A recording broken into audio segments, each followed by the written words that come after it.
Entonces, bueno, les decía que quiero compartirles una pequeña escena de esta serie que se llama John Adams. Entonces, a ver, espérenme. Ok.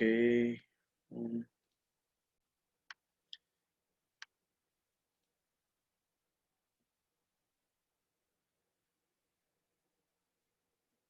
Bueno, la escena está en inglés, pero según yo le puse subtítulos ahorita para que... Digo, los subtítulos están en inglés también, pero creo que ustedes sí tienen un buen nivel de inglés, según yo. Entonces, bueno, espero que la entiendan.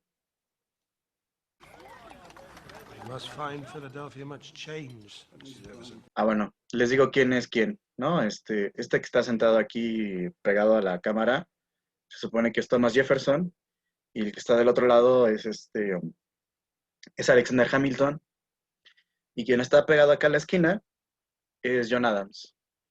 Y luego va a salir George Washington hasta el final de la mesa. Bueno, ahora sí se lo dejo. More change than I could have imagined, Mr. Hamilton. Not the city itself. All cities swallow everything in their weight. That's no surprise to me. That's why I abhor them. But I've been, as you know, in revolutionary France, where the streets are filled with the songs of liberty and brotherhood and the overthrow of ancient tyrannies of Europe, and to return from there to this, our cradle of revolution, and find the dinner table chatter is all of money and banks and authority is an unwelcome surprise. Unwelcome, perhaps, but necessary. I must admit, Mr. Hamilton, I'm A little uncertain as to the purpose of the Treasury Department. No doubt its function will reveal itself to me in good time. The future prosperity of this nation rests chiefly in trade. Trade depends, among other things, on the willingness of other nations to lend us money. And how would you propose to establish international credit? Our first step would be to incur a national debt. The greater the debt, the greater the credit. And to that end, I have recommended to the President that Congress adopt all the debts incurred by the individual states during the war through a national bank. The idea being that if the states owe Congress money, then other nations will feel more inclined to lend it to us. The states are indebted to a central authority. It increases the power of the central government. You have it exactly. The greater the government's responsibility, the greater its authority. The moneyed interest in this country is all in the north, so the wealth and power would inevitably be concentrated there in the federal government, to the expense of the south. If that is the case, it is unavoidable if the Union is to be preserved. I fear our revolution will have been in vain if a Virginia farmer is to be held in hock to a New York stock jobber, who in turn is in hock to a London banker. The opportunities for avarice and corruption would certainly prove irresistible. Well, there you have it, as I have heard said. If men were angels, then no government would be necessary. Well, sadly, that is very well said. But there can be no question.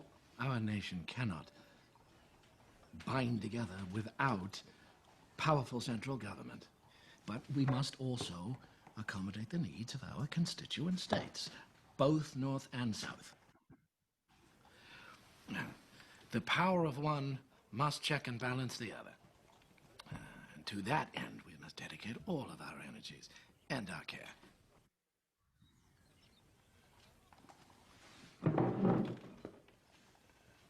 I would like to welcome Mr. Jefferson home.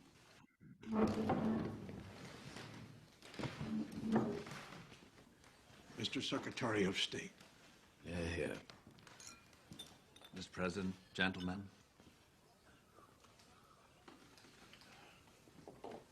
There are cabinet matters that I would like to discuss. If you would excuse us, Mr. Adams. Please convey my regards to your wife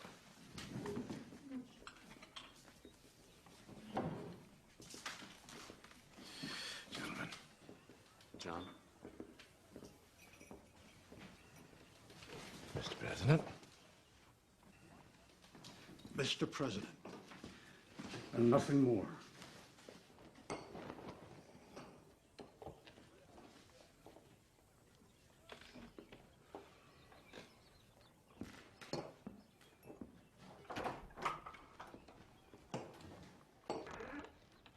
Well, gentlemen, if we may make a start.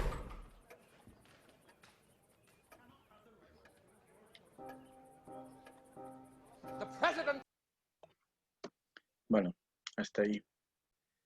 Eh,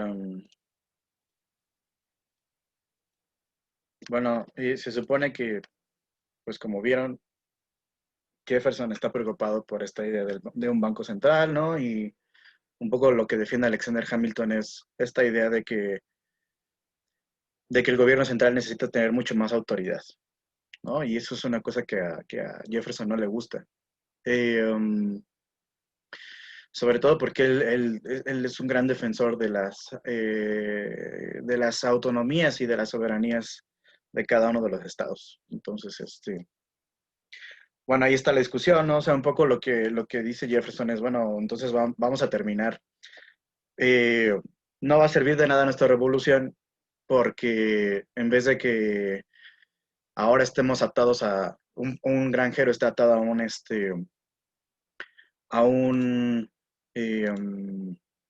permítame, a un banquero inglés, ahora van a estar atados a un empresario en Nueva York, ¿no? Entonces, eso es lo que a Jefferson pues no le gusta y bueno, pues Alexander Hamilton es de la idea de que pues el país solo va a salir adelante siendo un país de comercio y pidiendo dinero, ¿no?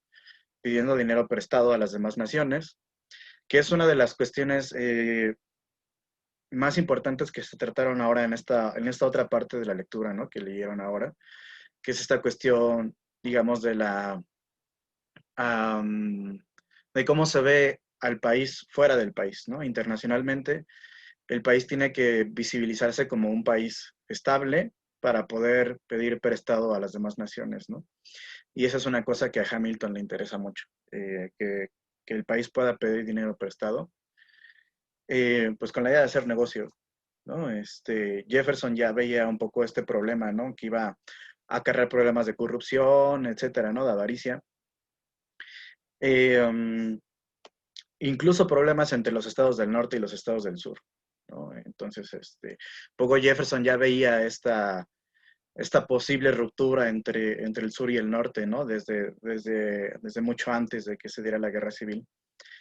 Entonces, bueno, por eso quería pasarles este pequeño video. Y ahora sí preguntarles a ustedes cómo les fue con la lectura, cuáles son sus reflexiones, qué ideas sacaron de la lectura, quién quiere ir participando. Levanten la mano, ya saben.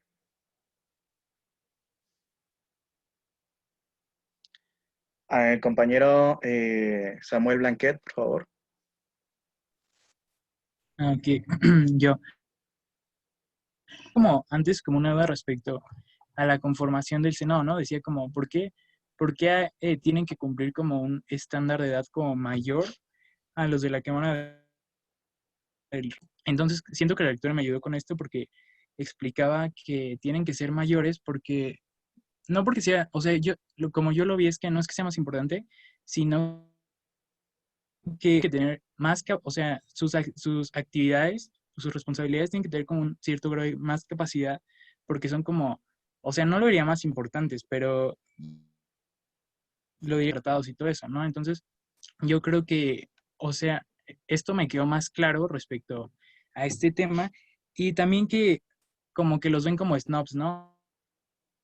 Es duda de por qué los ven como snobs al Senado, ¿no?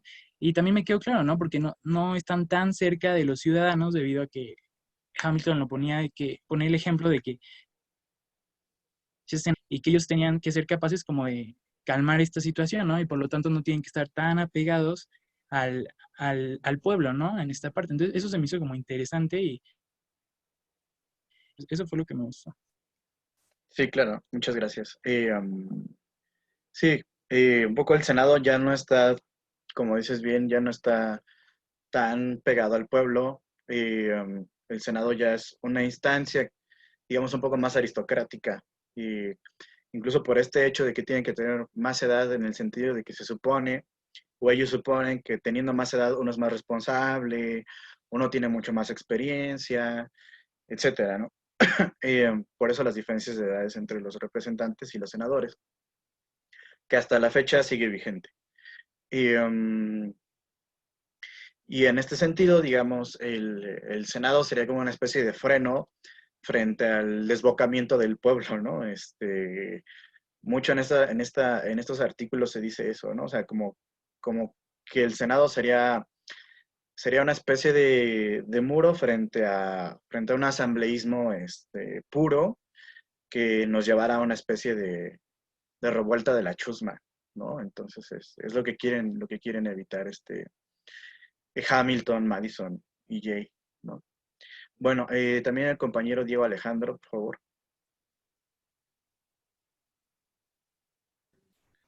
Bueno, pues yo me centro principalmente en el capítulo, bueno, en el Federalista del 52, la primera parte.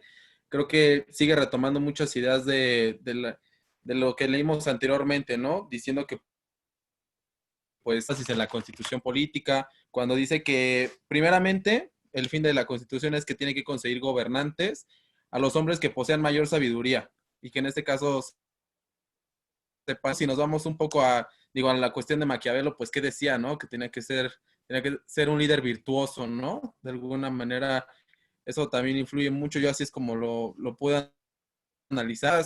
Vuelve a decir que, en pocas palabras, quiere decir que las personas que estén en el puesto o que estén en los cargos están para servir al público, o sea, están para servir a la población. Por otro caso, pues, son de igual manera ratifica la idea que las preocupaciones más eficaces es mantener una virtud en su misión, o sea, en lo que cumplan, vuelve esa idea de unión, de armonía, de que al final bajo una cooperación, ¿no? Con ello, pues hay otra parte importante de ello cuando dice que la consideración que tiene la situación de los hombres es pues el libre sufragio, de igual manera el voto. Ya no es tanto que importen, como mencionaba, no sé, en la lectura de la democracia en ciertos condados, no sé, por ejemplo, en New Jersey, que decía que pedían 50 libras o algo así, ya no tenía que ver, ya no se tenía que reflejar en la cuestión de las riquezas. O sea, creo que ahora, si lo vimos, también señalaba una parte, ese mismo de la democracia, pues que Missouri, Illinois, Alabama, ya no tenía que haber una relación con la fortuna y la riqueza, ¿no? Porque al final de cuentas, pues creo que las personas tenían que tomar conciencia y en este caso las masas eran las que iban a lo que ellos quisieran por un bien común. No era como que fuera algo que el gobernante decidiera y dijera, ¿sabes qué? Eso se tiene que hacer porque yo así lo digo, porque al final de cuentas dice que eso iba a caer a una tiranía. No se pretendía crear tiranos, sino crear un entorno que pues ya fuera diferente a lo que se veía en Gran Bretaña, que decía, bueno, en Reino Unido, cuando señalaba que ahí, pues obviamente, si lo creo Asia o personas que solamente tenían un poderío, podían llegar al poder. No era tanto, este era como el ámbito que tenían en los diferentes pues condados como se le señalaban, ¿no? Sí, y, digamos, esta importancia de que ya el voto es universal, ¿no? Al menos digamos, cuando se vota para el presidente, cuando se vota para los representantes, pues el voto es universal. Aquí todavía no se vota para senadores, ¿no? Los senadores son elegidos directamente por los congresos locales, ¿no? Como representantes de cada uno de los estados. Y también eso era una especie de esta idea de check and balance, ¿no? Entre estados grandes y estados pequeños, ¿no? O sea, la idea era como que a través de la Cámara de Representantes, aquellos estados grandes en el sentido poblacional, tuvieran, digamos, a lo mejor más repercusión en esta Cámara, pero los estados pequeños iban a tener mucho más repercusión en la Cámara de Senadores, porque aquí no importaba el número de población que tuvieran los estados, sino que a todos los estados, independientemente del número de población que tuvieran, a todos les tocaba 2 senadores, ¿no? Y en ese sentido, entonces, aquellos estados que a lo mejor no tuvieran tanta población, iban a tener lo mismo que aquellos estados mucho más poblados, ¿no? 2 senadores. En ese sentido se igualaba y de cierta manera dejaba contentos a todos, ¿no? A los estados grandes y a los estados chicos, para que no hubiera broncas en este sentido, ¿no? Bueno, también la compañera Diana levantó la mano. Sí, yo. Bueno, a mí lo que me pareció más interesante de la lectura fue lo que se presentaba sobre él y el miedo que tenían algunos ciudadanos sobre que la Constitución apoyara a las minorías. Entonces, me parece que es Hamilton el que hace todo un argumento diciendo jamás debería apoyar a las pequeñas minorías, sino que debería ser mucho más democrático y apoyar a lo que diga la mayoría. Sin embargo, o sea, trasladando ese concepto, me parece que ha presentado bastantes fallas, porque, bueno, claro, en sus tiempos las minorías, o sea, representaban como a las élites, pero hoy en día nos hemos dado cuenta de que las minorías, todos estos pequeños grupos socialmente apartados, como las minorías raciales o la comunidad LGBT o así, que no son propiamente representados en Estados Unidos.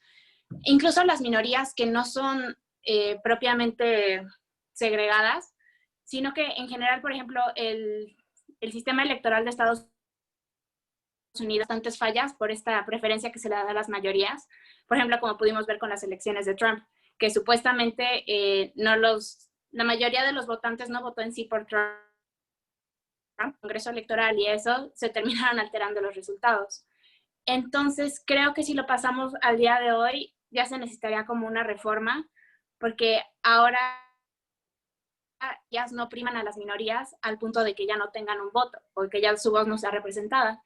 Me acuerdo que en primero o segundo semestre tuvimos un profesor de Derecho que nos habló sobre ello, porque en el momento en que hablábamos de que cuando se hace una reforma a la Constitución de México, se tiene que aprobar por, creo, 70% de los ministros o algo, que al hacer esto se oprime, por ejemplo, 7 ministros contra 4, me parece, o cosas así.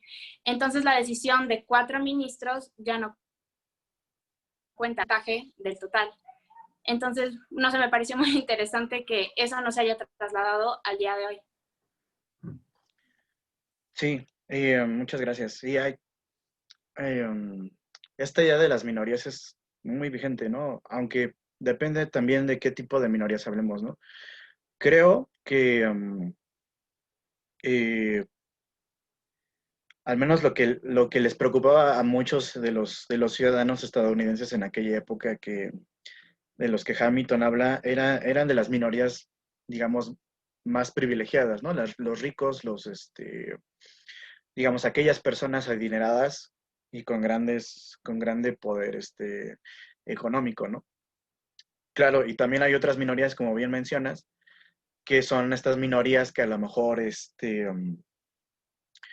no son estas minorías de, digamos, de élite, de poder económico, sino son estas minorías que a lo mejor tienen una elección de género diferente, etcétera, ¿no? Incluso minorías étnicas, ¿no? O minorías religiosas, etcétera, ¿no? Y ahí sí hay un problema muy grande en Estados Unidos. Y eso ya lo veía Alexis de Tocqueville, ¿no? Aunque nosotros no leímos este apartado donde habla de la opinión pública, ya Alexis de Tocqueville veía esta especie de tiranía de la mayoría, ¿no? De que la opinión de la mayoría siempre era la que prevalecía en los Estados Unidos y que entonces en ese sentido las opiniones minoritarias siempre eran apartadas y eran acalladas, ¿no? Entonces sí hay ahí pues una cuestión importante, ¿no? Y como bien dices, ¿no? O sea, estas elecciones de Trump, es que, bueno, las de 2016 no las ganó él por voto mayoritario, por el voto popular, sino que las ganó en los colegios electorales, ¿no? Ahorita ya hablaremos un poco de cómo se elige el presidente, pero se gana a través, a través de los votos de los colegios electorales. Un poco porque también tienen esta idea, estos padres fundadores, de que podía causar problemas que la gente votara directamente por el presidente, ¿no? Que a lo mejor la gente pudiera votar por alguien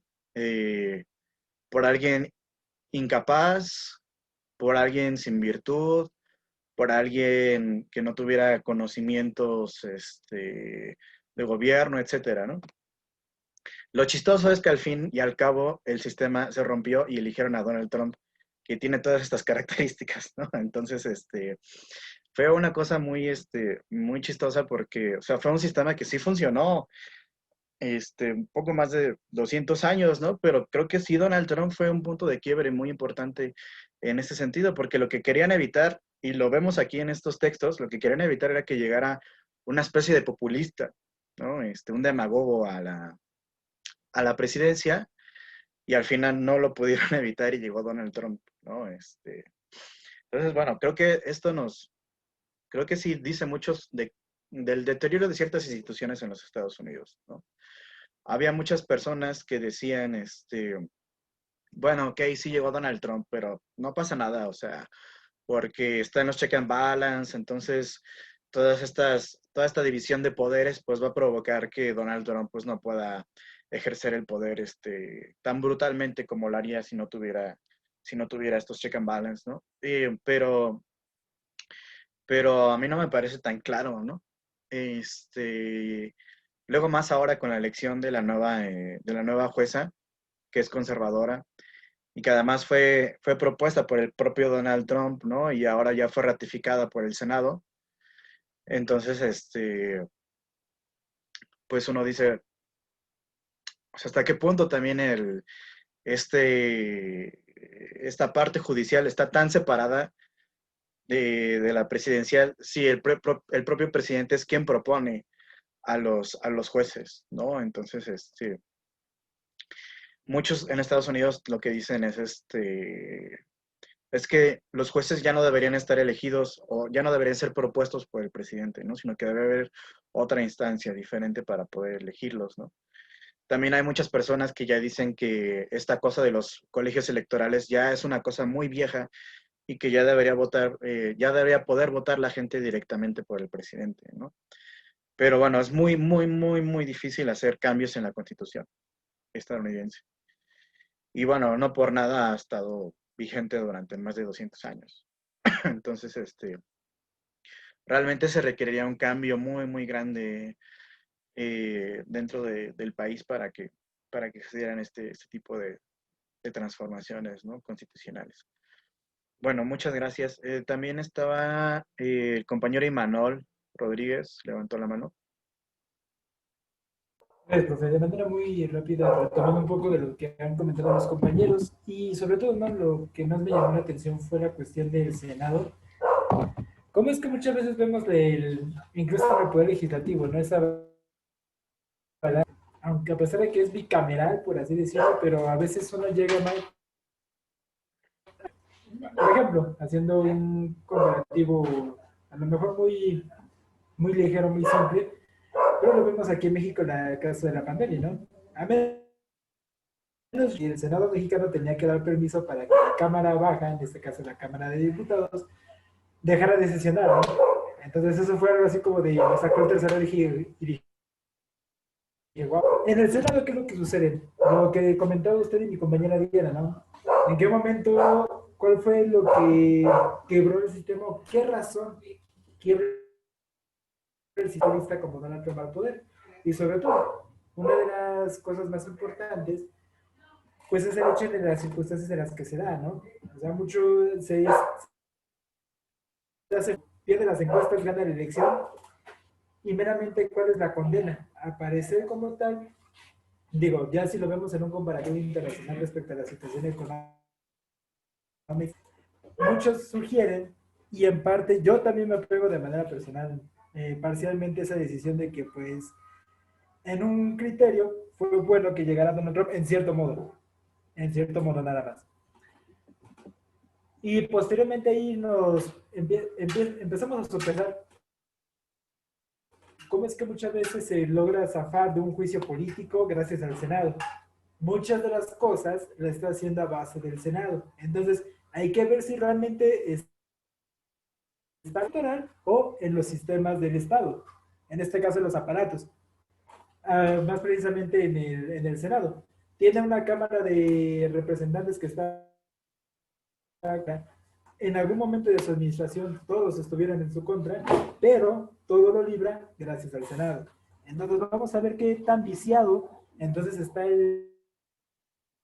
para que haya permitido una falla de esta índole. Digo, en México no sé, pues no sé, no es de mucho pensar, al menos cuando sean las elecciones, ya sea la elección presidencial, o no vamos lejos, las elecciones que acaban de ocurrir en Coahuila e Hidalgo, pues muchas veces no está esa situación de que se meten acciones de las salas superiores electorales para validarnos si realmente fue válido el conteo, si realmente se hicieron bien las cosas, si no aplicaron la famosa técnica del ratón loco de échate a correr, etcétera, etcétera. Y en Estados Unidos es un poco más controlado el asunto, con los sistemas colegiados de circuito, etcétera, etcétera. La cuestión de qué tan viciado está el sistema y desde cuándo está viciado como para que le permitieran el paso a Donald Trump. Yo, a mi criterio personal, el sistema como tal se empieza a viciar un poco a partir de la segunda reelección de Barack Obama. Precisamente por esa cuestión del discurso de estar dando favoritismo en favor de los latinos, entre comillas yo lo diría. Yo sugiero que a partir de ese momento que el punto de quiebre viene con más fuerza. Pero bueno, que usted nos ilustre un poco más. Pero sí, es interesante la cuestión del Senado, ¿no? Cómo es que muchas veces pasa de ser un órgano honorable a ser básicamente el perro guardián del presidente. El presidente, cosa que no era difícil de ver, pero sí era un poquito más complicado. Sí, aquí hay que tener en cuenta que ellos no contaban con que se creara un sistema de partidos. Ellos no querían hacer un sistema de partidos. De hecho, el propio Jefferson llega a decir, ¿no? En algún momento, o sea, yo prefiero, casi prefiero morirme antes que fundar un partido político, ¿no? Tenía la idea de que, creo muy ingenua, de que,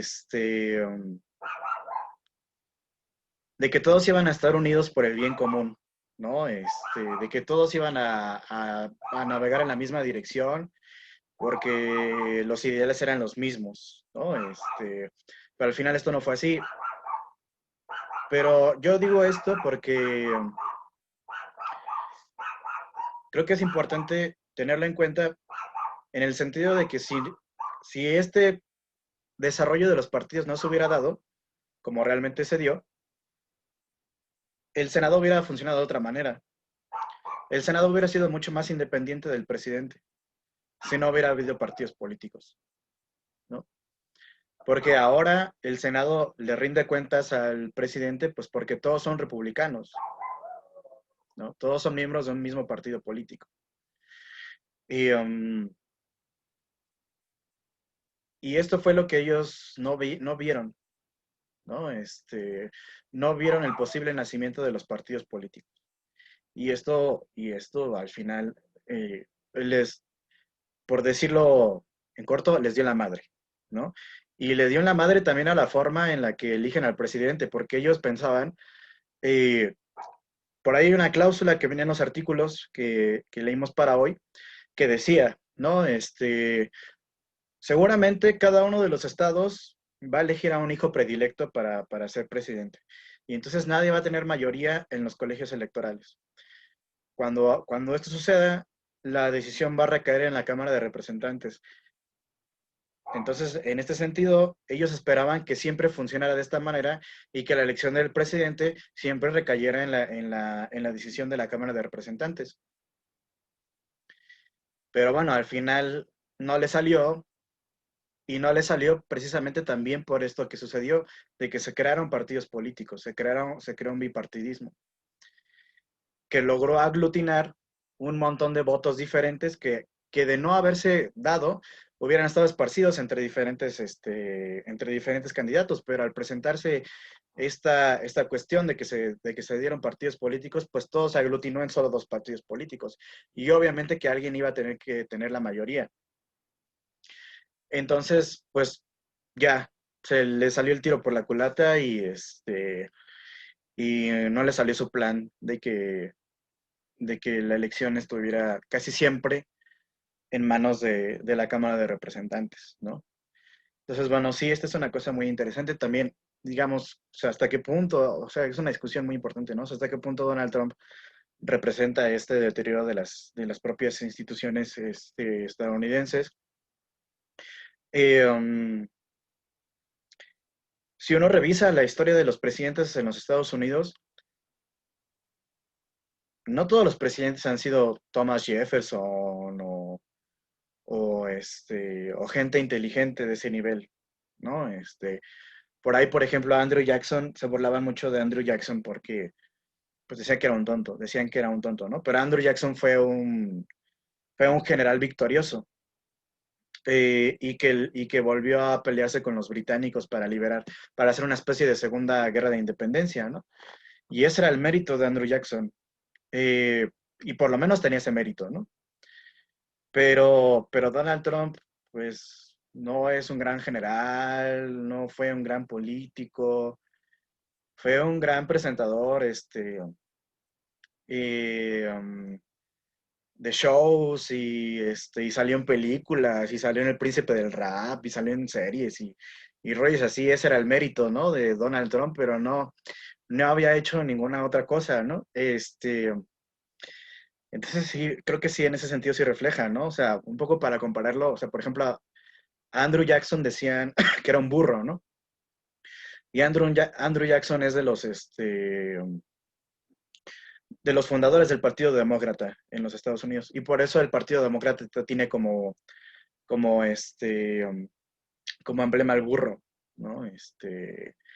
Los demócratas lo tomaron como, pues me vale madres que pienses que nosotros somos unos burros, nosotros vamos a poner como nuestro emblema el burro, ¿no? Bueno, cosas ahí de marketing. Pero bueno, entonces creo que aún así no hay comparación entre Andrew Jackson y Donald Trump, ¿no? Y creo que sí tiene que ver un poco con lo que dice el compañero Imanol, en el sentido de que creo que sí es una reacción, ¿no? Como se le conoce a estos movimientos reaccionarios, de cuando empiezan a haber ciertos cambios, que empiezan a perder ciertos privilegios, empiezan a movilizarse ciertas personas, ¿no? Y muchos de los que votaron por Donald Trump fueron clase trabajadora blanca, clase trabajadora de clase baja y blanca, que sentían que estaban perdiendo no sus privilegios, sino sus derechos como americanos, ¿no? O sea, a tener trabajo porque pensaban que los mexicanos que los chinos les estaban quitando su trabajo, primero porque los mexicanos llevan como inmigrantes y porque las grandes empresas se iban a China, porque era mucho más barato trabajar allá que trabajar en los Estados Unidos, ¿no? Y en este sentido sí es como una especie de reacción, ¿no? O sea, es como nos estás abandonando frente a esta vorágine que nos está quitando los empleos. Aquí el problema, creo yo, fue que no definieron bien quién era el enemigo, ¿no? Al menos yo desde mi perspectiva, creo que el enemigo no eran los inmigrantes mexicanos, etcétera, sino precisamente este funcionamiento de la economía neoliberal, ¿no? Sin caer en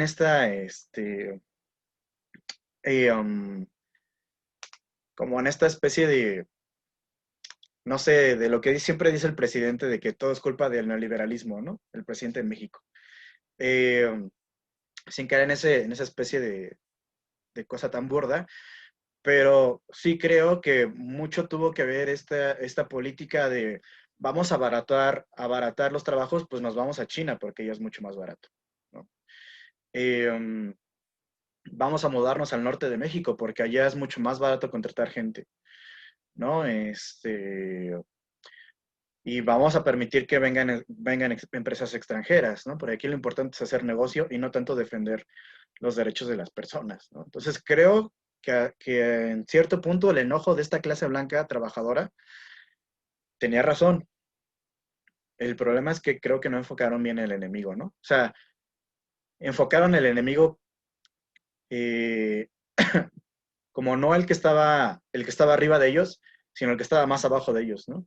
El enemigo es el que está más abajo de nosotros y que nos quiere venir a quitar nuestros trabajos y nuestros empleos, ¿no? Entonces, bueno, al menos esa es mi perspectiva. Y otro problema que también decía el compañero, ¿no? Barack Obama. O sea, es que Barack Obama fue una gran esperanza que decepcionó. Eh, si ustedes notan un poco el camino económico que tiene Estados Unidos durante las dos administraciones de Barack Obama,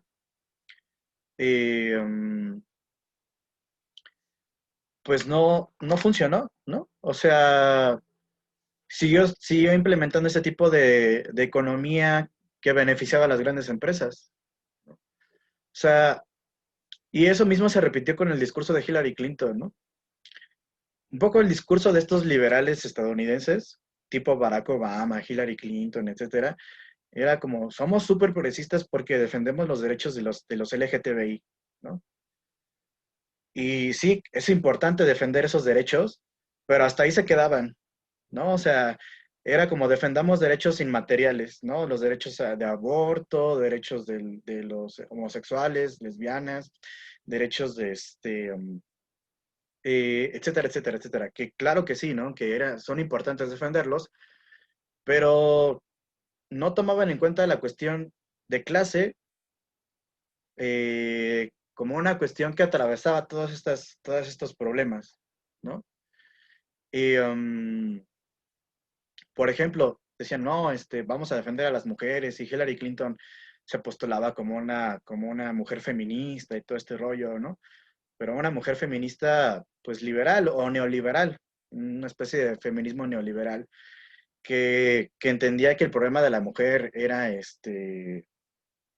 simplemente que pudieran, no sé, liberarse, digamos, en el trabajo de la opresión, ¿no? Del hombre y todo esto. Y claro que sí existe todo esto, pero el problema central, al menos desde mi perspectiva, es que el feminismo también es una cuestión de clase, ¿no? Que tiene que ver con cuestiones de clase, con cuestiones de desigualdad social, de desigualdad en económica de las mujeres, ¿no? Etcétera, que estos progresistas liberales de los Estados Unidos nunca vieron, nunca tomaron en cuenta, ¿no? Y por eso perdieron. Y el problema es que ahora, con las elecciones que son de hecho el próximo martes, pues creo que el Partido Demócrata está volviendo a cagar, ¿no? No vio sus propios errores, o sea, el candidato que tendría haberse enfrentado a Donald Trump era Bernie Sanders, y era el que tenía mucho más posibilidades de ganar, pero los demócratas no lo vieron y se aferraron a un candidato como Biden que, pues es otra copia de Barack Obama, otra copia de Hillary Clinton, o sea, entonces los demócratas no han terminado de entender los cambios que ha habido, ¿no? O sea, como yo les platicaba alguna vez, cuando tuvimos esa última clase presencial en clase del profesor, ¿no? Creo que lo que hubo fue una especie de ruptura del centro, ¿no? O sea, el centro dejó de funcionar, el centro dejó de dar las respuestas que siempre había dado, el centro político me estoy refiriendo, ¿no? Eh, y no solamente se rompió en Estados Unidos, fue una ruptura casi internacional. Se rompió en España, se rompió en México, se rompió en otros países de Europa, se rompió en otros países de Latinoamérica. O sea, el centro dejó de funcionar, ya no daba las explicaciones suficientes, ¿no? ¿Y qué fue lo que pasó? Pues que surgieron, digamos, discursos más radicales, ¿no? Y era imposible que no surgieran a partir de del propio fracaso del centro. Entonces, surgieron opciones un poco más radicales, como la de Bernie Sanders o como la de Donald Trump. Radicales, entre comillas, también, ¿eh? Porque Porque no es que Bernie Sanders sea un comunista y quiera terminar con el capitalismo, ni nada de esto, ¿no? O sea, Bernie Sanders es un socialdemócrata y ya. Pero el problema es que nos habíamos recorrido tanto hacia la derecha, que ya el hecho de que alguien dijera que tenía que haber derechos sociales, eso ya era comunismo y una cosa roja y la Unión Soviética y ese tipo de cosas, ¿no? Entonces, bueno, sí, es una discusión creo que muy interesante. Bueno, la compañera Olivares Urbán, por favor.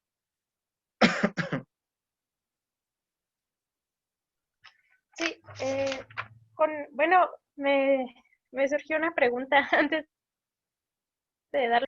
Cuando el centro deja de funcionar y ya no da como explicaciones para ese tipo de discurso, cuando ya no es suficiente, hay esta cuestión del populismo de Donald Trump. O sea, ¿usted cree que es más o menos por ahí que entra en este tipo de vertientes populistas? Sí, sí lo creo, ¿no? Yo he estado, tengo ahora un seminario que se llama, bueno, tiene un nombre muy largo, ahora no recuerdo todo el nombre, pero hablamos sobre la crisis, sobre crisis y política, ¿no? Y un poco lo que decíamos y alguna de las lecturas que nos manda la doctora Boxer, Judith Boxer se llama, tienen que ver con esta idea del populismo, ¿no? Libros tipo, Así mueren las democracias, o El pueblo soy yo, este tipo de libros, ¿no? Que hablan mucho sobre populismo y que estamos leyendo, pero una de las cosas que yo he visto y que me molestan mucho es que, bueno, este tipo de libros los escriben liberales y lo que dicen es, te hablan un montón del peligro del populismo. No, es que los populistas van a acabar con nuestra democracia, con la libertad, etcétera, y llevan a cabo esto y esto y esto para hacerlo, ¿no? Pero no se dan cuenta que el populismo es hijo de ese liberalismo. Que si el populismo nació, que si el populismo ha crecido, que si el populismo se ha desarrollado, es porque el liberalismo ha fracasado.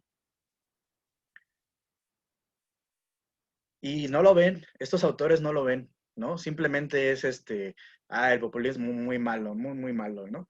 Pero no ven las causas del nacimiento de este populismo en los propios errores que ellos han cometido, ¿no? En esta apertura de los mercados, en esta libertad, libertad simplemente entendida como libertad de vender y comprar, ¿no? Eh, etcétera. Todas estas políticas que hemos sufrido durante 30 años, pues todos estos populismos son hijos de esta crisis del liberalismo, ¿no? Entonces, eso es una cosa que a mí me molesta mucho, que no lo entiendan, ¿no? Que no lo vean, que no sean capaces de verlo, que son errores de ellos mismos los que nos han llevado a esto, ¿no? Bueno, también la compañera Vanessa Silva, por favor. De nada.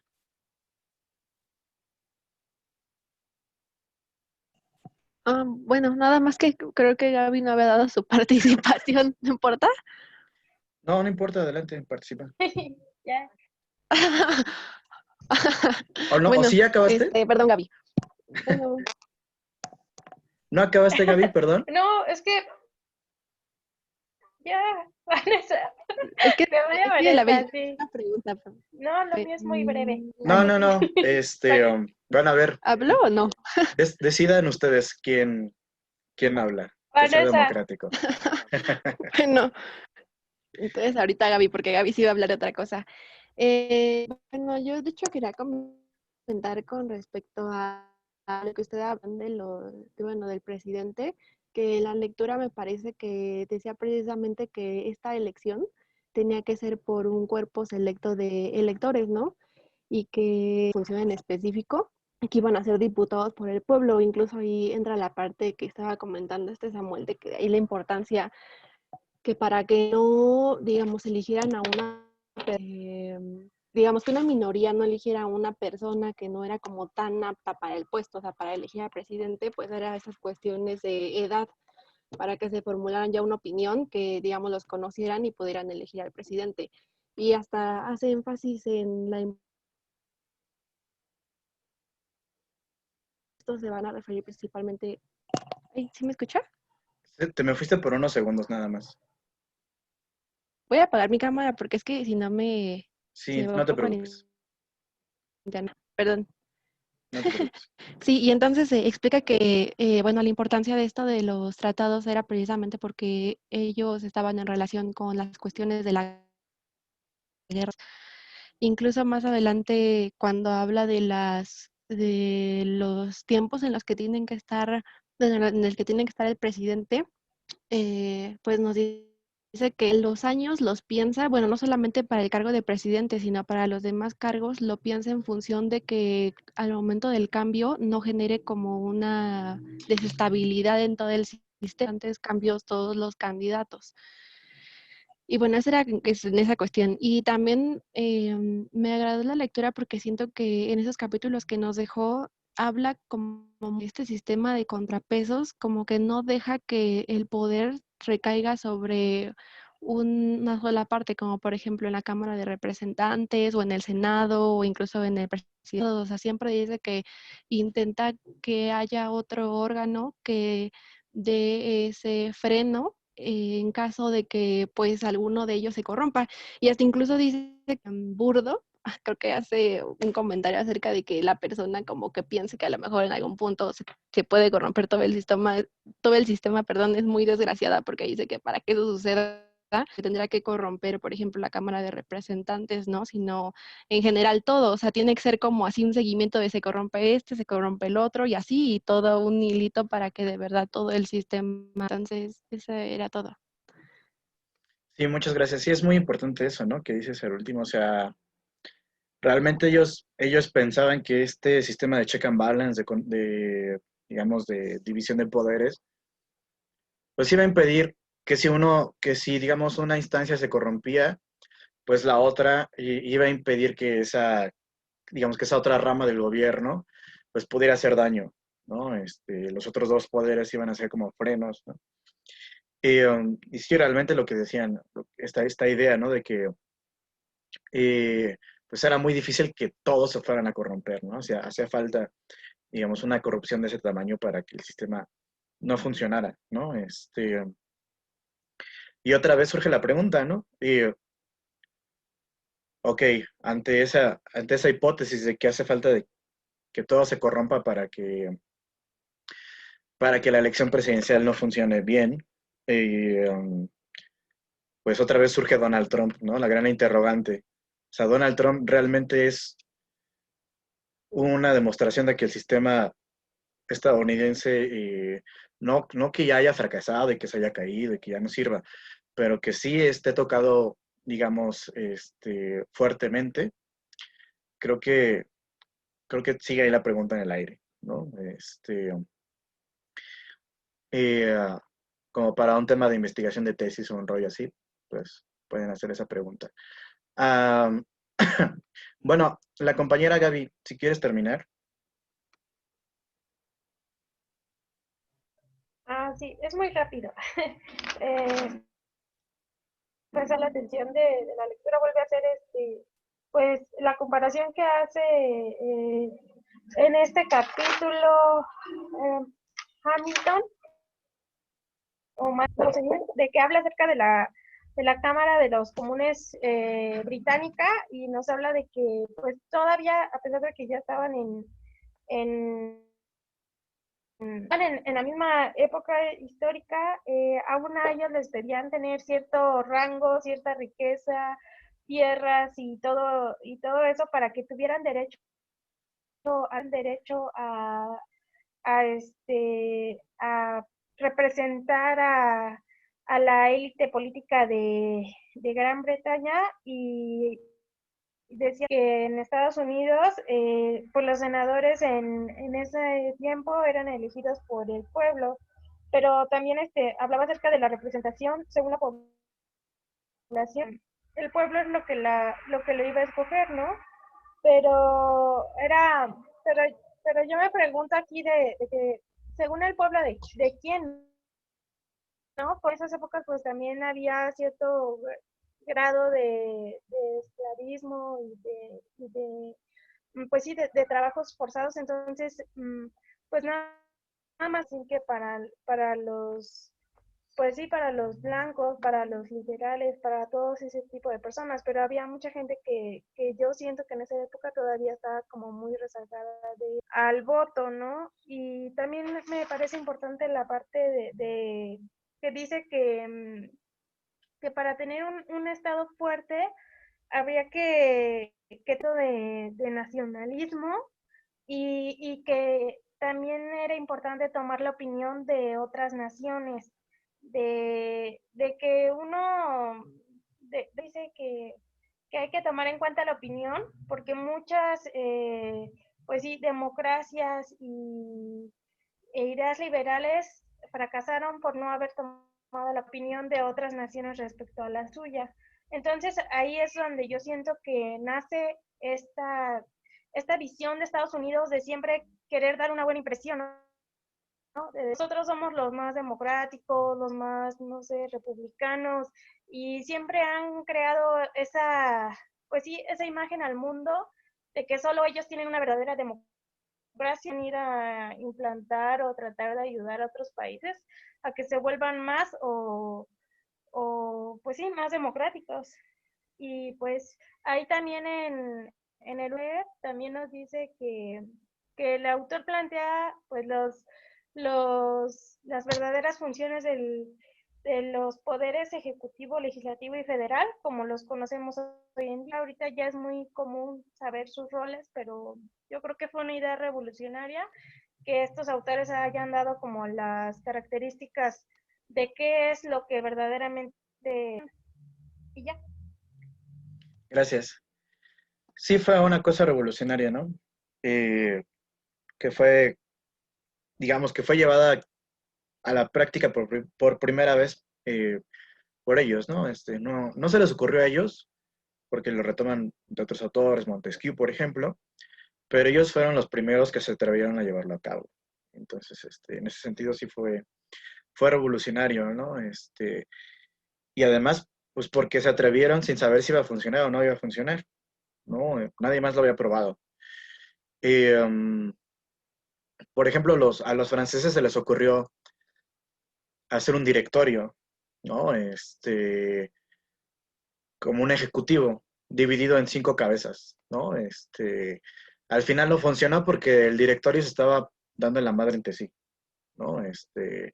Y cayó el directorio, ¿no? Entonces, pues los gringos supieron muy bien, creo, elegir el sistema que mejor les iba a funcionar a ellos, ¿no? A ellos en particular. No el mejor sistema que existe en el mundo mundial, sino el mejor sistema que les iba a funcionar a ellos, ¿no? Bueno, entonces pasemos un poco a comentar los artículos, ¿no? En el artículo 57, donde habla de esta tendencia oligárquica, ¿no?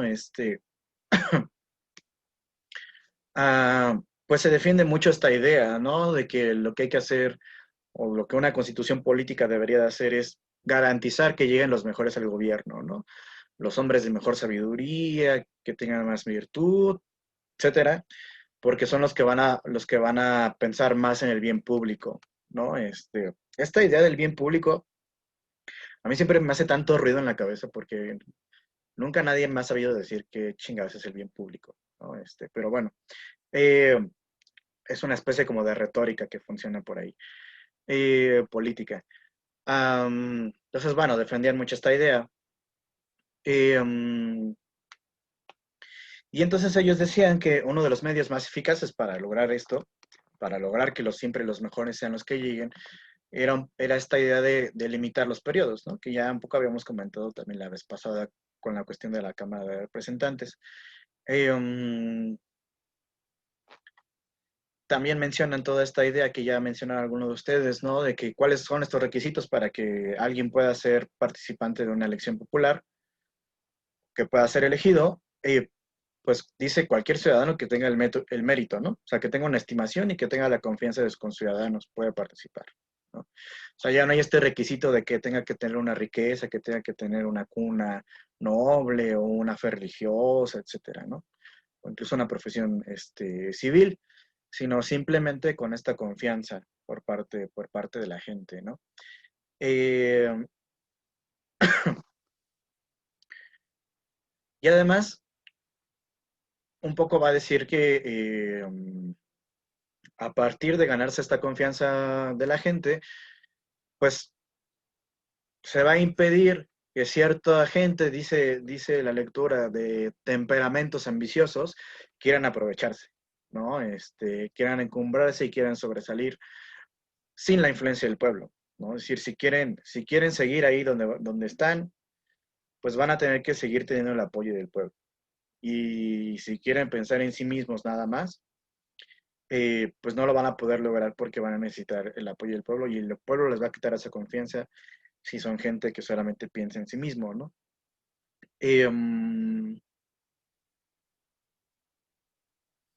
Y bueno, esto creo que es, digamos, las razones que da de por qué no es realmente esta tendencia oligárquica en los Estados Unidos, ¿no? Oligárquica entendiéndola en el sentido aristotélico,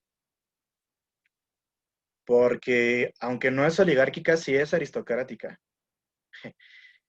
Y aquí uno de los meollos del asunto, ¿no?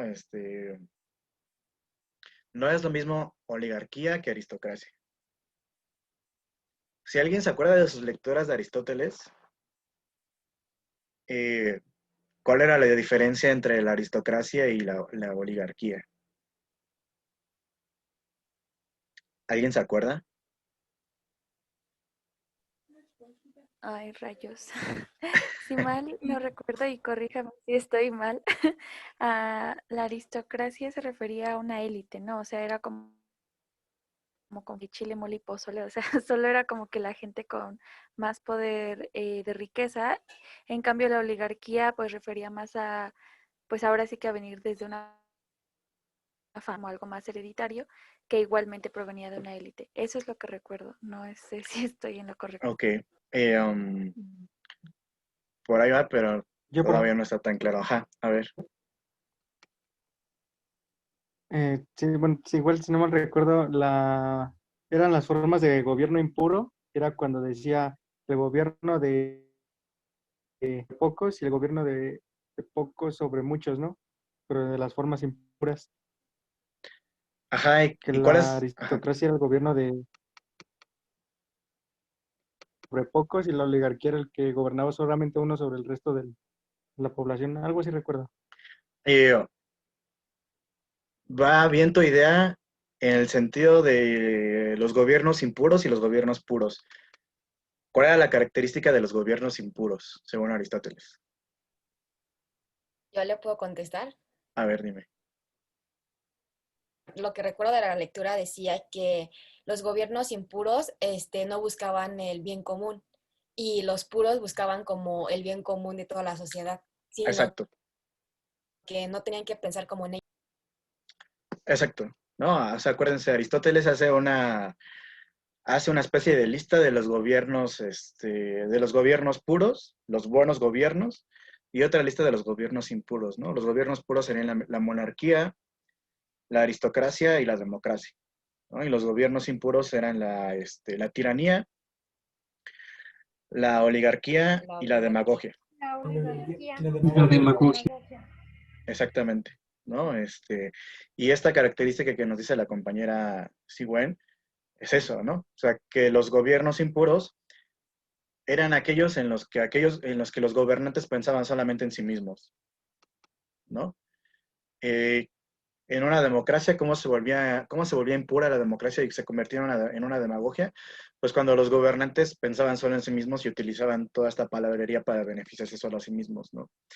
En una tiranía, pues el rey o el gobernante único en vez de gobernar por el bien de todos, gobernaba solamente para su propio bien, ¿no? Y en el caso de la aristocracia, que es este caso que nosotros tratamos de analizar, la idea es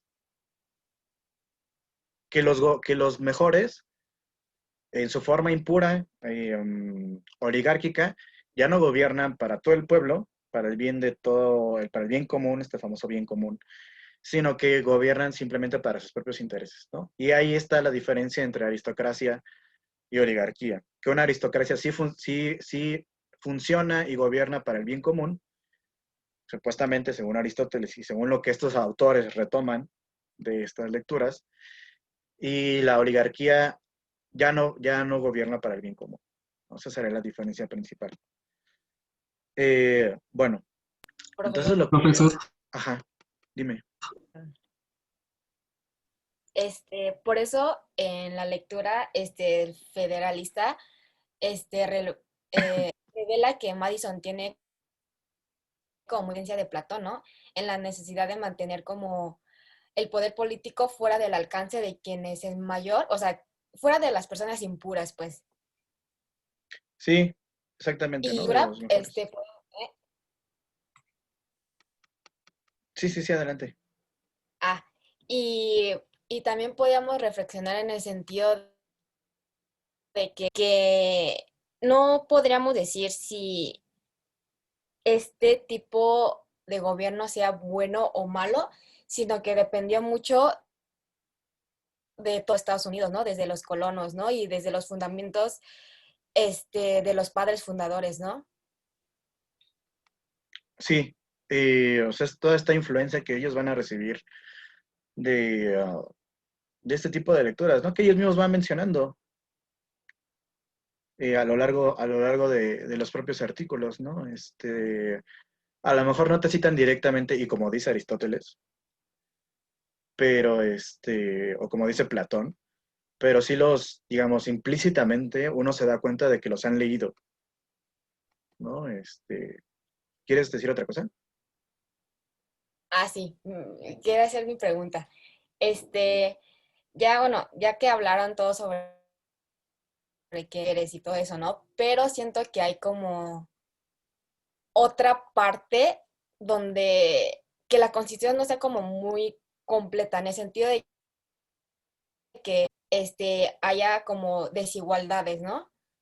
Desigualdades y que no está como muy bien como dividido la división de poderes. Se nota que el poder, uno es más fuerte que el otro. ¿Cuál dirías que es más fuerte que el otro? ¿Y por qué?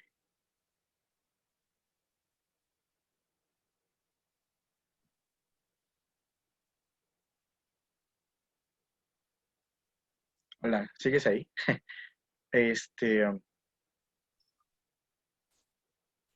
Bueno, sí, muchos dirían que...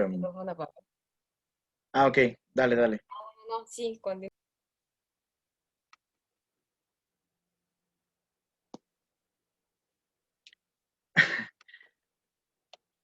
¿Ya no quieres decir otra cosa?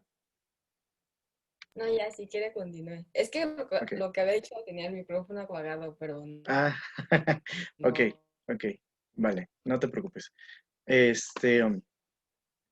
Sí, muchos van a decir con respecto a esto que, o sea, en realidad, o sea, sí la presidencia acumula un poder muy grande, ¿no? Y que incluso lo que tratan de hacer los gringos es una especie de monarquía sin ser monarquía, ¿no? Porque le dan un montón de poderes a la figura del presidente, que no está tan atado a los otros poderes como a lo mejor sí lo está en un sistema parlamentario, ¿no? En el que, por ejemplo, siempre tiene que rendir cuentas al Parlamento, ¿no? Un primer ministro siempre tiene que estar rindiendo cuentas frente a un Parlamento. Porque todos los días tiene que acudir al Parlamento y discutir y hablar, es un miembro más del Parlamento.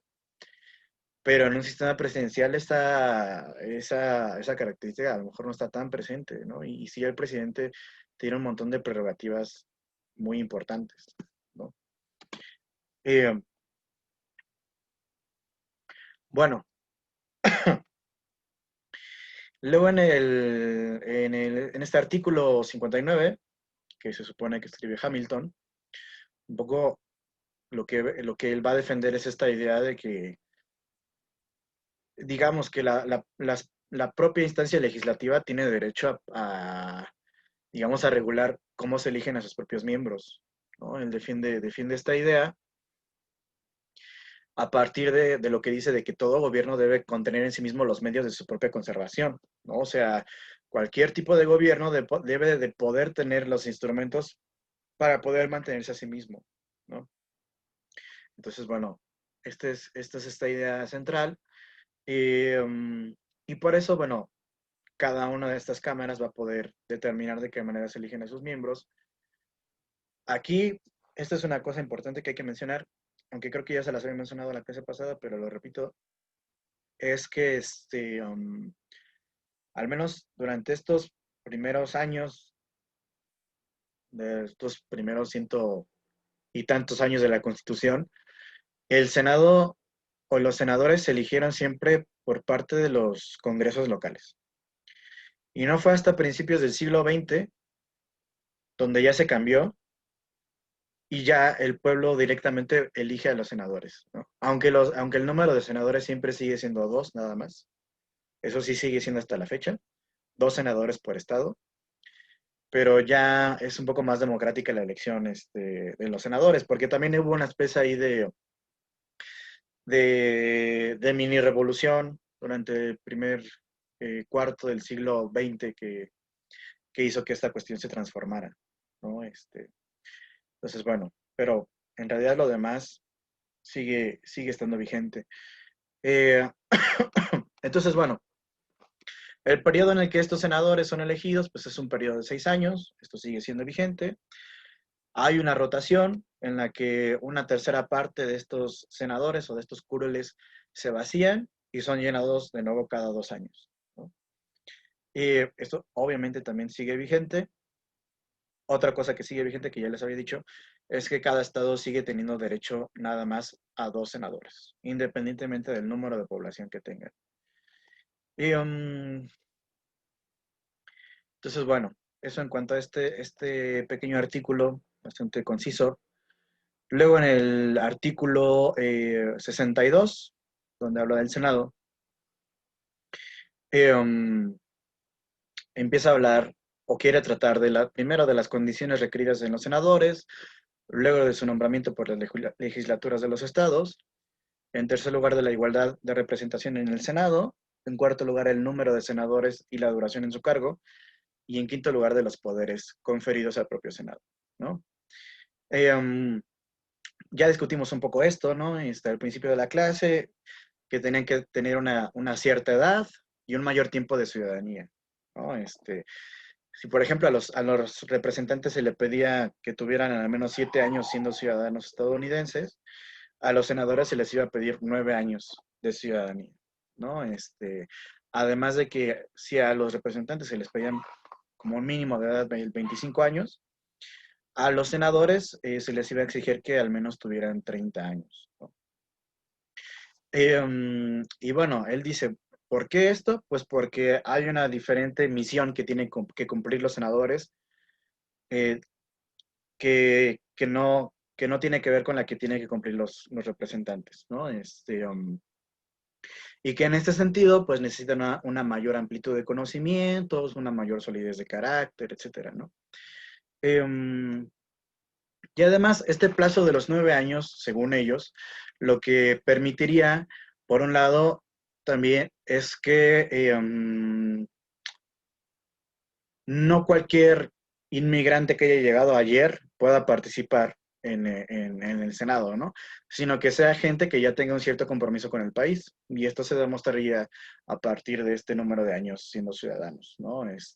Porque acuérdense que muchos todavía habían nacido en otros lugares, ¿no? Por ejemplo, el mismo Alexander Hamilton nació en unas islitas por ahí en el Caribe. Ahora no recuerdo exactamente el nombre, pero Alexander Hamilton no nació en Estados Unidos. Entonces, bueno, muchos de estos políticos en los Estados Unidos, ¿mande? San Cristóbal y Nieves era. Ah, San Cristóbal y Nieves, exactamente. Entonces, pues muchos de estos políticos no habían nacido ahí. Lo que quieren evitar también era, no se trata de que cualquier extranjero que llegue lo dejemos entrar a participar en nuestro gobierno, porque si no, vamos a tener influencia extranjera en nuestro propio gobierno, ¿no?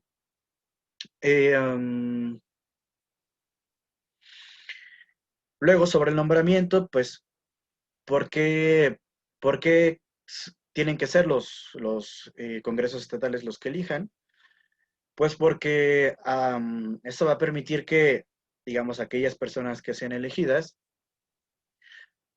pues sean, digamos, personas con un talante importante, ¿no? Y además, también al ser elegidos por los propios congresos estatales, va a ser como una forma de colaboración entre los estados, ¿no? Es lo que va a promover, que entre los mismos estados, digamos, hay un intercambio de ideas y de propuestas, de leyes, etcétera, ¿no? Es decir, que en el Senado sí estén representados los estados como tal, ¿no? Y por otro lado, digamos, en esta cuestión que tiene que ver con la igualdad de representación en el Senado, pues un poco al estar representados los estados solamente por 2 senadores cada uno de ellos, lo que dice este autor, que creo que es bueno, dice que es Hamilton o Madison, no está muy seguro de quién escribió, ¿no? Un poco lo que dice es que así se va a respetar también la soberanía de cada uno de los estados, ¿no? Ningún estado es más que otro. Todos tienen la misma soberanía y como todos tienen la misma soberanía, todos nada más tienen acceso a 2 senadores. Y aquí se representa esa igualdad entre estados, ¿no? Para que no se enoje un estado de que, porque tú tienes más senadores que yo y este rollo, ¿no? Bueno, por otro lado, dice que quiere examinar el número de senadores y el periodo de servicio, ¿no? O sea, ¿por qué se da esto? Y bueno, en primer lugar, dice que la existencia de un Senado tiene que ser como un contrapeso frente a la Cámara de Representantes, ¿no? Para que la Cámara de Representantes tenga un freno a su vez, ¿no? Un saludable freno, dice, ¿no? Sobre el propio gobierno. Entonces, esa es una de las tareas del propio Senado. Además de que dice, ¿no? O sea,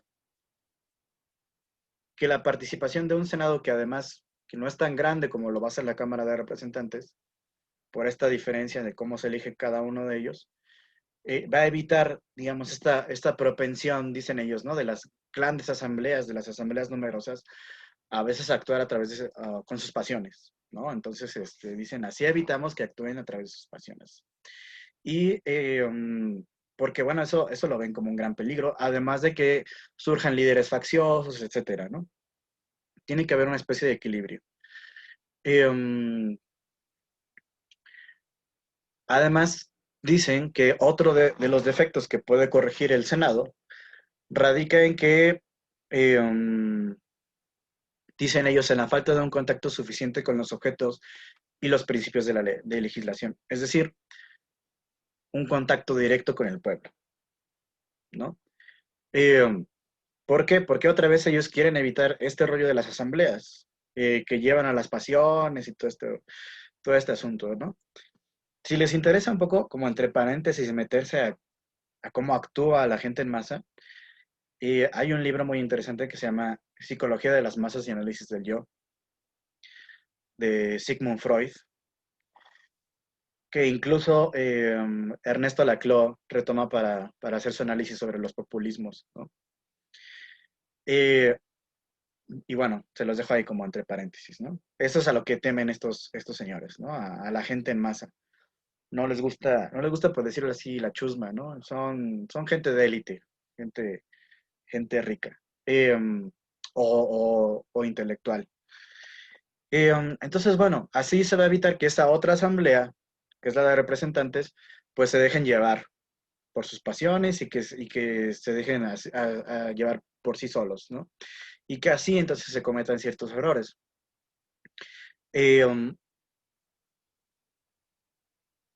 Entonces va a decir, por una parte es importante que un gobierno tenga, o más bien sea fiel a su objeto de gobierno. ¿Cuál es ese objeto del propio gobierno? La felicidad del pueblo, ¿no? Y el segundo, la segunda cosa que implica un buen gobierno es un conocimiento de los medios que permitan alcanzar mejor esa felicidad del gobierno. Entonces, por un lado, la Asamblea o la Cámara de Representantes va a representar esa felicidad del pueblo, pero por otro lado, el Senado lo que va a hacer es conocer mejor los medios a través de los cuales se va a alcanzar esa felicidad del pueblo, ¿no? Es un poco decir, de manera también muy aristocrática y muy elitista, ¿no? Nosotros, los senadores, vamos a saber lo que es mejor para ustedes. Y nosotros les vamos a decir qué es lo que tienen que hacer, ¿no? Es un poco gobernar para el pueblo, pero sin el pueblo. Sería un poco la doctrina que ellos están llevando a cabo aquí, ¿no?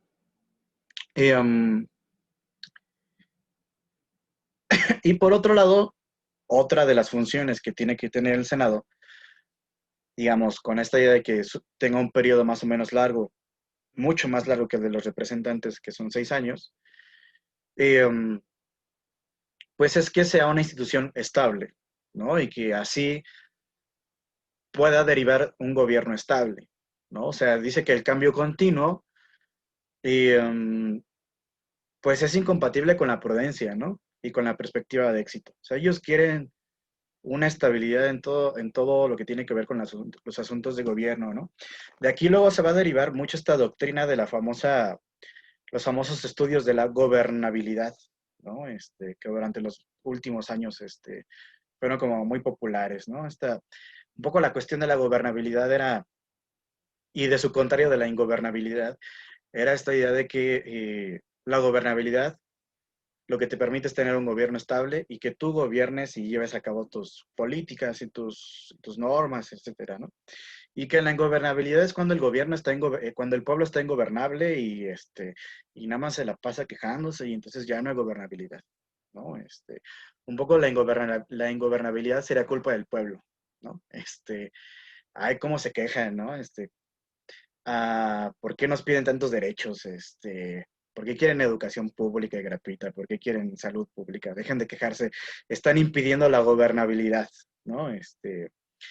Y bueno, todo este tipo de doctrinas son doctrinas liberales, ¿no? Lo van a ver mucho en autores liberales, toda esta cuestión de la gobernabilidad y la ingobernabilidad, ¿no? Por ejemplo, Huntington va a ser alguno de los autores que hablen sobre esto. Bueno, y también lo vamos a ver repetido ahora que toca la próxima clase otra vez, releer a nuestro buen amigo Giovanni Sartori. Giovanni Sartori repite mucho esta idea de la estabilidad, ¿no? La estabilidad, estabilidad, estabilidad, estabilidad. Bueno, sí, ya sé que Giovanni Sartori no es nuestro mejor amigo, pero tiene cosas buenas, a pesar de todas las críticas que le podemos hacer al buen Giovanni Sartori. Bueno, ok. Profesor, Sí, dime. pero no para la siguiente clase, lectura de la Quinta República Francesa. Ajá. Ah, sí. Ah, perdón. Entonces yo me confundí. Pensé que ya íbamos a empezar con Sartori. Es Está hasta el bien. próximo martes. Ah, ok. Ok. Vale. Sí, lo que diga el programa. El programa es nuestra constitución. Con ella nos guiamos. Bueno. Ok. Y bueno, creo que esto sería como esta parte central de este artículo. En cuanto al artículo 63, aquí empiezan un poco a discutir, es esta continuación de por qué hay que tener un gobierno estable, ¿no? Y un poco lo que dicen es que porque hay que tener en cuenta la opinión de las otras naciones, ¿no? Y vale decir, hay dos razones para nosotros, para que nosotros tengamos en cuenta esta opinión de otros países, ¿no? En primer lugar, porque independientemente de los méritos de cualquier plan, dicen ellos, o de medida, dice, hay varios motivos para que sea de desear que a ojos ajenos aparezca como el fruto de una política sensata y honrada, ¿no? Es decir, que nuestras leyes, que nuestras normas y que nuestras políticas sean vistas por otros países como normas que son llevadas a cabo por un gobierno sensato y estable, ¿no? Y no por un gobierno que está todo el tiempo en el desmadre y que no sabe qué decide o qué no decide, ¿no? Aquí se están refiriendo mucho a la Revolución Francesa y al gobierno francés, ¿no? Todos los problemas que ha tenido el gobierno francés para mantenerse, ¿no? Y que ellos no quieren repetir.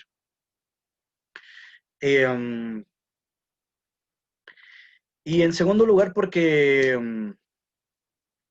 dicen ellos que otra vez el asunto de las asambleas, ¿no? Que las asambleas nacionales por lo general están cegadas por una fuerte pasión o por algún interés transitorio, ¿no? O sea, que de repente hayan alguna modita que les interesa a las asambleas y que votan por esa moda, pero que al fin y al cabo esa moda se acaba y luego las asambleas votan por otra cosa, ¿no? Como por cuestiones que van y vienen, ¿no? Y esto no permite que, dicen ellos, que se nos vea con seriedad en otros países, ¿no?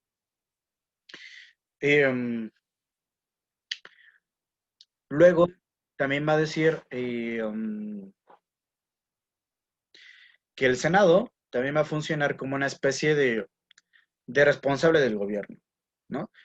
Al estar lejos del pueblo, no se van a dejar llevar por, digamos, por estas pasiones del pueblo, sino que van a poner límites y van a ser responsables en términos de gobernar, ¿no? No se van a dejar llevar por las circunstancias, ni se van a dejar llevar por la frecuencia de las elecciones, ni nada de esto, ¿no? Sino que ellos, al tener un periodo más o menos largo de 6 años, van a poder pensar y van a poder razonar mucho mejor que si tienen que estar preguntando todo el tiempo al pueblo si los quieren otra vez elegir o no. Otra vez, ¿no? Esta idea de que el Senado funciona mejor estando separado del pueblo que estando cerca del pueblo, ¿no?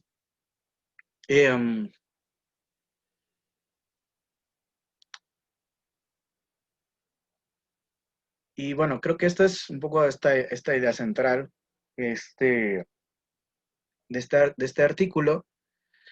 Entremos ya un poco a las facultades del Senado, ¿no? A esta discusión de las facultades del Senado que empieza en el artículo 64. Y dice así, ¿no? Dice, la segunda sección faculta al presidente por y con el Consejo y el consentimiento del Senado para concluir tratados siempre que los aprueben 2/3 partes de los senadores presentes. Esta es una cuestión importante para ellos como atribución del Senado, que es ratificar los tratados internacionales. Que bueno, como ustedes como internacionalistas tienen que tener pues muy en cuenta, ¿no? Y que seguramente ya sabían. Estas tareas obviamente son dejadas al Senado porque, otra vez volvemos a estas ideas anteriores, porque el Senado es mucho más responsable que la Cámara de Representantes, ¿no? Y además tiene una mejor idea de lo que hay que tratar, etcétera, ¿no?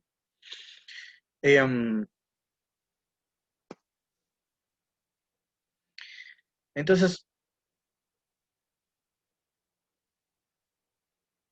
digamos, hay esta idea, ¿no? De que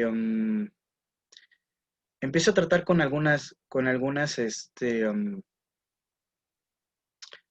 objeciones a esta idea, ¿no?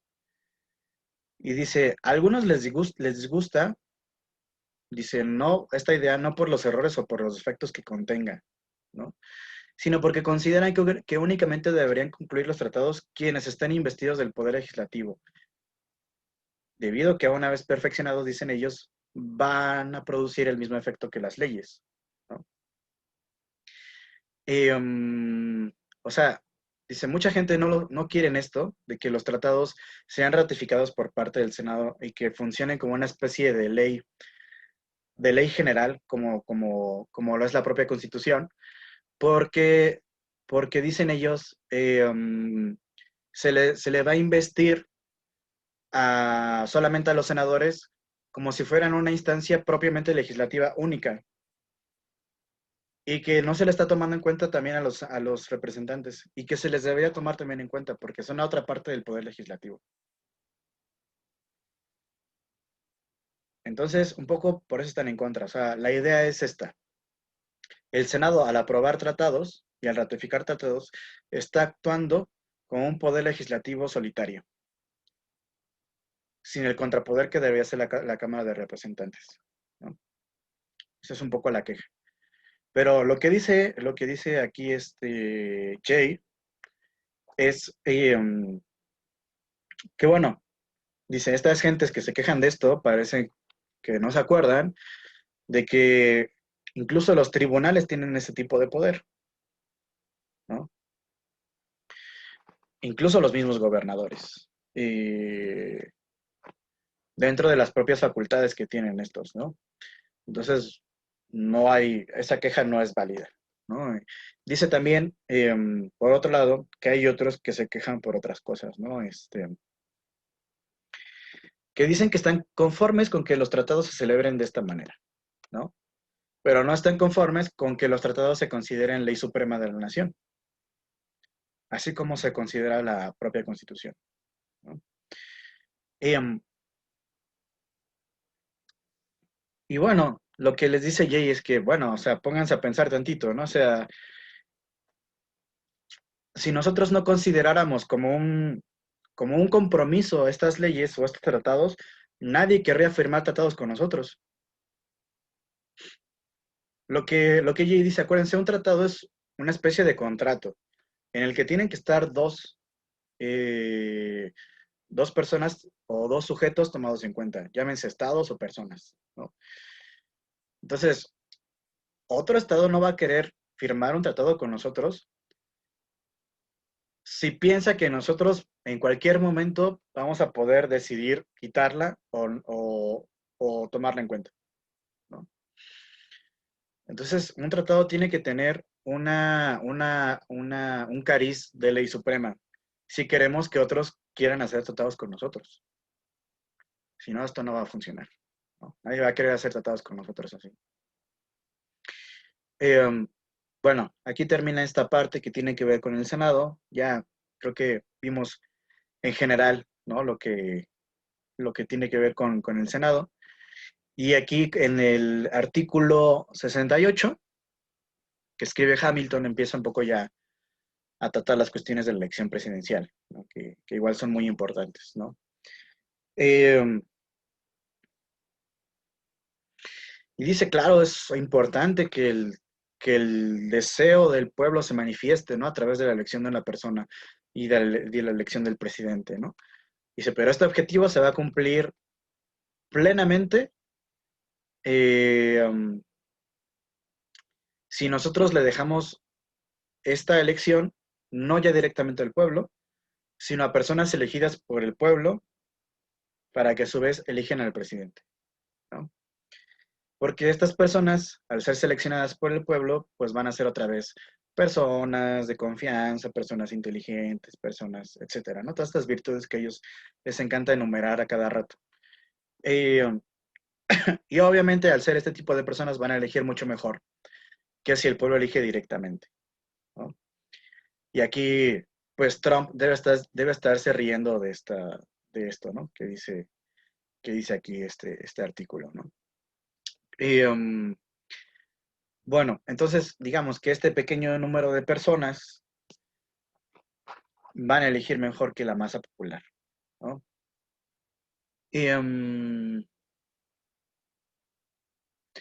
Y por aquí viene un poco lo que les comentaba hace rato, ¿no? Como ellos pensaban, dicen, ¿cómo es posible que la mayoría de los votos no se concentren en una misma persona? Y aquí tienen que entrar en juego a la Cámara de Representantes para que desempate, ¿no? Para que sea la Cámara de Representantes la que elija el presidente. Como ya les decía hace rato, ellos pensaban que esto se iba a alargar siempre, ¿no? Que esta forma de elección en la que no iban a tomar parte partidos políticos siempre iba a funcionar. Y que por eso ningún hombre iba a poder tener nunca o casi nunca la mayoría de los votos, ¿no? Y que entonces en ese sentido siempre iba a ser la Cámara de Representantes, o casi siempre iba a ser la Cámara de Representantes, la que terminara eligiendo al presidente. Pero bueno, como ya les comentaba hace rato, pues esto no le salió, y al conformarse partidos políticos, este plan que ellos tenían no funcionó, ¿no? Y,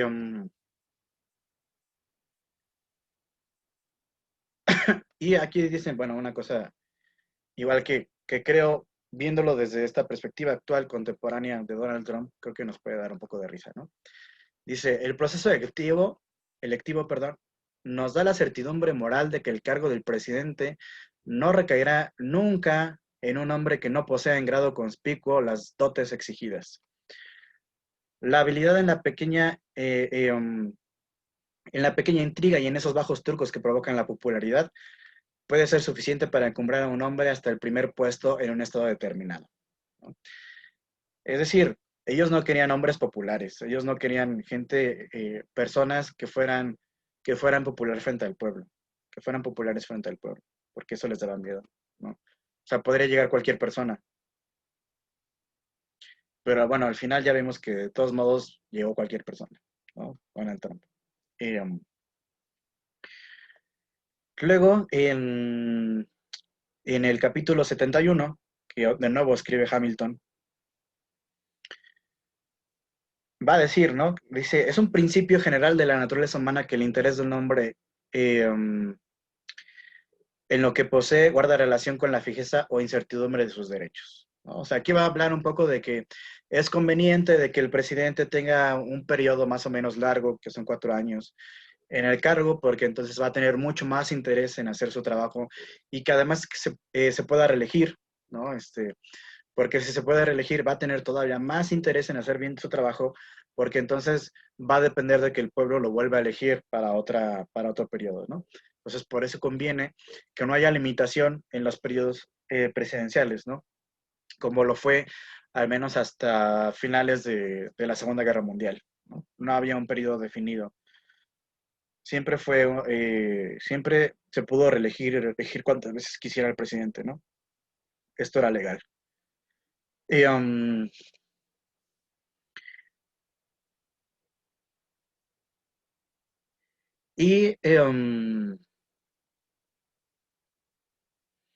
También va a decir que, sí, obviamente que el Ejecutivo va a tener ciertos poderes que le van a dar una capacidad importante para gobernar, ¿no? Pero esto, un poco lo que va a decir es que, porque el Ejecutivo tiene que poder atreverse a poner en práctica sus propias opiniones con vigor y decisión, ¿no? Dice Hamilton. Entonces, en este sentido, por eso no está tan unido el poder del presidente al poder legislativo, ¿no? No está tan vigilado como en el caso del parlamentarismo, ¿no? Por ejemplo, en un sistema parlamentario, siempre se puede hacer una moción de censura, ¿no?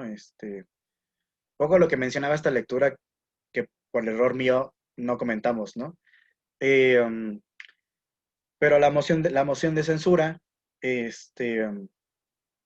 un poco es esta posibilidad de poder cambiar al primer ministro en cualquier momento de su mandato, ¿no?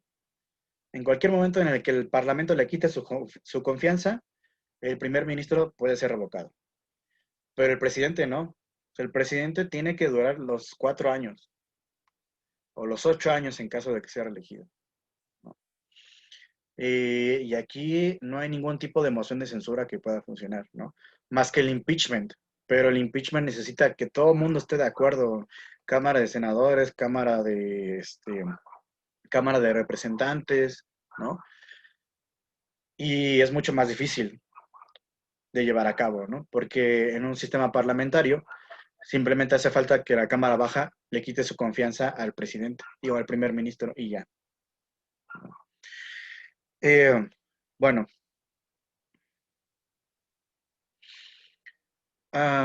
y por eso también es importante que sea respetado los periodos, ¿no? Del presidente, del propio presidente.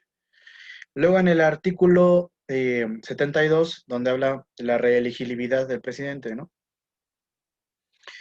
Y aquí dice, vamos a examinar cómo hay una estrecha relación entre la duración en funciones de este primer magistrado, del magistrado del Ejecutivo, y la estabilidad de la propia administración, el sistema de administración, ¿no? Un poco lo que dice también es que si hay muchos cambios en la propia elección del presidente, va a haber también cambios en la administración. ¿No? O sea, acuérdense, el presidente es el que dirige la administración pública, ¿no? Entonces, lo que ellos quieren evitar es que hubiera también cambios muy fuertes y a cada rato en la administración pública, ¿no? Se va el presidente cada 4 años y llega el nuevo presidente y trae sus cuates, ¿no? Un poco como lo que sucede aquí en México, que se va a una administración y casi se van todos sus cuates con él, llegan a una nueva administración y llegan todos los cuates de la nueva administración, ¿no? Esto era lo que no quería que sucediera en la administración pública de los Estados Unidos, ¿no?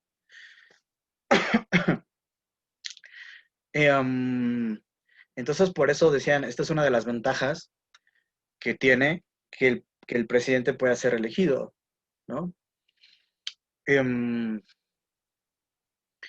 Que pueda tener una mira y una visión de alcance mucho más larga que si solo dura 4 años, ¿no?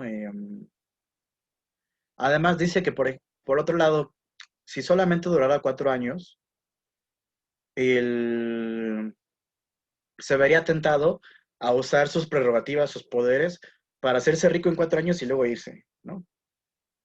Otro ejemplo que vemos muy repetido aquí en México, ¿no? Pues yo quiero ser presidente municipal para robar todo lo que pueda en esos años, en esos cortos años que yo voy a estar ahí de presidente municipal y luego ya me voy a la fregada, ¿no? Y ya, no importa nada más. Era lo que querían evitar, ¿no? La administración municipal es lo peor del mundo. Bueno, al menos en este país. Qué bueno que ustedes no son administradores públicos. Profesor, Dime. bueno, perdón que le interrumpa, pero hace rato mencionó, hablando sobre la oligarquía, ¿no? Que, bueno, que la democracia puede convertirse en oligarquía porque, pues, la democracia procura tener, pues, procura el bien común y la oligarquía, pues, ya deja de lado todo eso. Y la duda si usted considera que en México ha habido pues una especie de oligarquía. Algo o de plano sí una oligarquía, ¿no? Pues yo creo que sí. En términos políticos y en términos económicos, pues hemos tenido una oligarquía, ¿no? O sea, durante más de 70 años tuvimos un partido que centralizó todas las decisiones más importantes, ¿no? Y luego vino la famosa transición democrática, ¿no? Que yo nunca he confiado en ninguna de esas transiciones, ni en la española, ni en la chilena, ni en la mexicana, que sean democráticas. Para mí son una forma como de lavarse la cara de las propias oligarquías, ¿no? Como vamos a hacer ahora que somos muy democráticos para poder seguir en el poder, ¿no? Y aunque se hubo esa transición, pues yo considero que hubo una especie de partidocracia, ¿no? O sea, entre los mismos partidos se repartían la tarta, ¿no? Si los partidos realmente fueran representantes de distintos sectores del pueblo mexicano o de las personas de los ciudadanos que habitamos en México, todavía creería más, ¿no? Que a lo mejor pudieran entre los partidos dividirse el poder y todo esto, ¿no? Pero sabíamos que eran intereses de las cúpulas partidistas los que dominaban las decisiones de los partidos. Y en ese sentido, pues era una especie de oligarquía, ¿no? Que sí que era muy pluralista. Se decía, no, es que México es plural porque tiene muchos partidos, ¿no? Pues sí, tiene un chingo de partidos, pero ninguno representa a la gente, ¿no? O sea, ninguno representa realmente los intereses de los ciudadanos mexicanos. Entonces, yo creo que sí, tenemos, no sé, eso se los dejo como interrogación a ustedes, ¿no? Si es que todavía tenemos una oligarquía con esta cuarta transformación, ¿no? O no, o si realmente ya nos transformamos y ahora somos súper democráticos. Pero bueno, ¿qué les parece si aquí lo dejamos para que tengan su descanso de 10 minutos? Nos falta nada más un artículo, que es el artículo 78, y lo comentamos al principio de la próxima clase. Y obviamente la lectura que sigue, ¿vale? Entonces, bueno, vayan a descansar, despéjense y nos vemos la próxima clase. Cuídense mucho, que les vaya chido. Gracias. Gracias, profe. ¿De qué? Nos vemos. Bye, bye. Gracias, profe. Gracias, profe. Gracias, profesor. Hasta luego. Buen Linda tarde. día. Igualmente, Gracias, bye, bye. profe. Hasta